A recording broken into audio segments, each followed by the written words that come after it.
चढ़ती कला fast news. नमस्कार, मैं रचना शर्मा चढ़ती कला टाइम टीवी देख रहे सभी दर्शकों का स्वागत करती हूं। आप देख रहे हैं फास्ट न्यूज। कांग्रेस अध्यक्ष सोनिया गांधी, पूर्व अध्यक्ष राहुल गांधी और पार्टी के कई अन्य नेताओं ने आज शनिवार को पूर्व प्रधानमंत्री राजीव गांधी की पुण्यतिथि पर उन्हें श्रद्धांजलि दी। उन्होंने आधुनिक भारत के निर्माण में राजीव गांधी के योगदान को भी याद किया।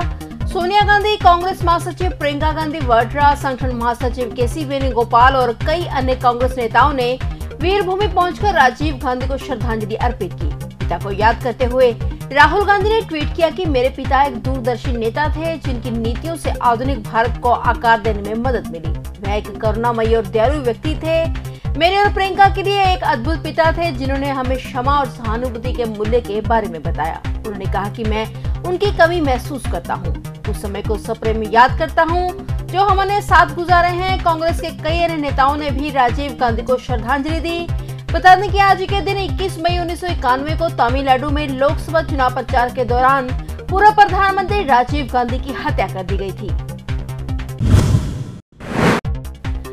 प्रधानमंत्री नरेंद्र मोदी ने भी आज शनिवार को पूर्व प्रधानमंत्री राजीव गांधी की पुण्यतिथि पर उन्हें श्रद्धांजलि भेंट की। तमिलनाडु में 1991 में एक चुनाव प्रचार अभियान के दौरान रिट्टे के उग्रवादियों ने पूर्व प्रधानमंत्री की हत्या कर दी थी। वे 46 वर्ष के थे। पीएम मोदी ने ट्वीट किया कि हमारे पूर्व प्रधानमंत्री श्री राजीव गांधी की पुण्यतिथि पर उन्हें श्रद्धांजलि। पंजाब कांग्रेस के पूर्व प्रदेश प्रधान और पूर्व सांसद नवजोत सिंह सिद्धू ने सुप्रीम कोर्ट से राहत नहीं मिलने के बाद आखिरकार शुक्रवार शाम पटियाला कोर्ट में सरेंडर कर दिया। सिद्धू कपड़ों से भरा बैग लेकर कोर्ट पहुंचे थे। कोर्ट जाते वक्त सिद्धू ने किसी से बात नहीं की। सरेंडर करते ही पुलिस ने सिद्धू को कस्टडी में ले लिया और इसके बाद अदालत ने उन्हें जेल भेज दिया। मीडिया रिपोर्टों की माने तो सिद्धू को पटियाला जेल के वार्ड नंबर 10 में रखा गया है, जहां उनकी पहली रात बिना सोए गुजरी। बताया जा रहा है कि उन्होंने रात का खाना भी नहीं खाया। सिद्धू ने सेहत का हवाला देकर दाल रोटी खाने से इनकार कर दिया। वहीं सिद्धू के लिए खाने का कोई विशेष प्रबंध नहीं किया गया है। यदि डॉक्टर किसी खास भोजन की सिफारिश करता है तो वह जेल की कैंटीन से खरीद कर खा सकते हैं। लाखों रुपए कमाने वाले नवजोत सिंह सिद्धू को जेल में 3 महीने बिना तनख्वाह के काम करना पड़ेगा। जेल में काम करने के रोजाना 90 रुपए मिलते हैं, लेकिन नए कैदी के लिए 1 से 3 महीने की ट्रेनिंग का समय होता है और इस दौरान मजदूरी नहीं दी जाती है। महंगे और रंग बिरंगे रेशमी शॉल, विभिन्न चटकीले रंगों के पठानी कुर्ते और पायजामे और मैचिंग पगड़ियां बांधने के शौकीन नवजोत सिंह सिद्धू को जेल के भीतर सादे कपड़ों में रहना होगा। सजायाफ्ता कैदी होने के नाते सिद्धू को जेल विभाग की तरफ से 2 कुर्ते, 2 पगड़ी, कलम, कुर्सी, मेज, 3 अंडरवियर और बनियान, 2 तौलिए, मच्छरदानी मिली है। जेल में सिद्धू को कैदी नंबर 241383 के नाम से जाना जाएगा। हरियाणा के मुख्यमंत्री मनोहर लाल ने किसानों को बड़ी सौगात देते हुए ई फसल क्षतिपूर्ति पोर्टल लॉन्च किया है। इसमें अब किसान अपनी फसल के नुकसान का ब्यौरा खुद भर सकेंगे। चंडीगढ़ में पोर्टल की शुरुआत करते हुए मुख्यमंत्री मनोहर लाल ने कहा कि कई बार राजस्व विभाग द्वारा खराब फसल के लिए किए गए आंकलन का मिलान नहीं हो पाता था, इसलिए किसानों को यह सुविधा दी गई है। किसान अब अपनी खराब हुई फसल का ब्यौरा खुद दे सकेंगे। इसमें खराब फसल के सही आंकलन और मुआवजा देने की प्रक्रिया पहले से ज्यादा पारदर्शी और आसान होगी।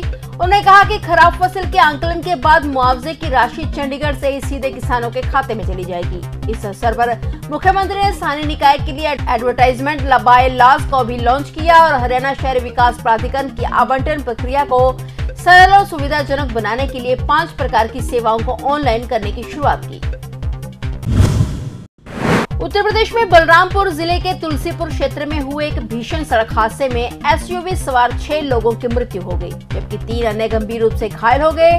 पुलिस अधीक्षक राजेश कुमार सक्सेना ने आज शनिवार को बताया कि गनवरिया तिराहे के पास बीती रात यह हादसा उस समय हुआ जब यात्रियों से भरी 2 बुलेरो जीप आगे पीछे गेसिडी के ओर जा रही थी कि गनवरिया तिराहे के पास सामने से आ रहे तेज रफ्तार ट्रैक्टर से आगे जा रही बुलेरो टकरा गई और फिर उसके पीछे चल रही एक अन्य बुलेरो भी आगे जा रहे वाहन से टकरा गई। इस हादसे में 6 लोगों की मौत हो गई, जबकि 3 अन्य घायल हो गए, जिन्हें गंभीर हालत में अस्पताल में भर्ती कराया गया है।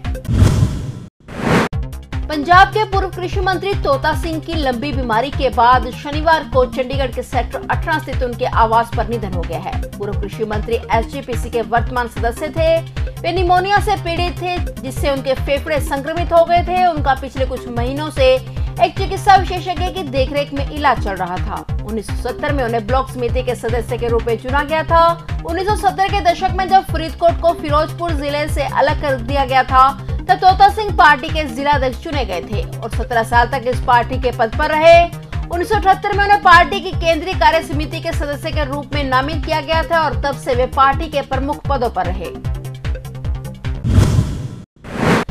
देश भर में महंगाई थमने का नाम नहीं ले रही, एक बार फिर से आम लोगों की जेब भारी होने वाली है। दरअसल राष्ट्रीय राजधानी दिल्ली में सीएनजी के दामों में एक बार फिर से बढ़ोतरी की गई है। दिल्ली में सीएनजी की बढ़ी हुई कीमतें आज 21 मई से प्रभावी हो गई हैं। 6 दिनों के अंदर दिल्ली में दूसरी बार सीएनजी के दाम बढ़ाए गए हैं। इससे पहले 15 मई को दिल्ली एनसीआर में सीएनजी की कीमत में 2 रुपए प्रति किलोग्राम बढ़ोतरी की गई है। दिल्ली में लोगों को अब 1 किलोग्राम सीएनजी के लिए 75 रुपए 61 पैसे की कीमत चुकानी पड़ेगी। बता दें कि दिल्ली के अलावा रेवाड़ी में भी सीएनजी की कीमत बढ़ने के बाद अब 86 रुपए 7 पैसे, जबकि कानपुर में 87 रुपए 40 पैसे प्रति किलोग्राम से कीमत चुकानी होगी। फिलहाल फास्ट न्यूज में इतना ही और नए समाचारों के साथ फिर से हाजिर होंगे। तब तक के लिए देखते रहिए चढ़ती कला टाइम टीवी। चढ़ती कला फास्ट न्यूज।